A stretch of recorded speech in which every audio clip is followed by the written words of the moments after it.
Muslims don't believe in the historicity of the cross, that the crucifixion actually ever happened. Now, would you give a word of advice of how you would approach a conversation like that, knowing full well that Muslims don't believe it actually happened, or this person has stated he doesn't believe it actually happened? Right. How do you address that without disregarding their belief? Sure. Well, how I typically do that is ask them a question in response. If they say, well, he didn't die on a cross, I would ask them to justify that, because this is one of the most central claims of all of history. It was John Dominic Crossan, who was not himself a Christian, by the way, who said that Jesus died on the cross is as historical a fact as any ever could be. So all the weight of evidence of history is actually in favor of Jesus dying on a cross.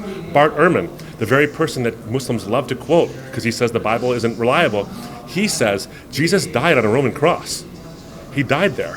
So it's quite undeniable. So if someone says he didn't die on a cross, I'd say, well, can you justify that for me? And they'll say, oh, well, the Quran says it. Okay, so why, if I'm not a Muslim and you're telling me the Quran says it, but history seems to suggest the other way, can you help me with this?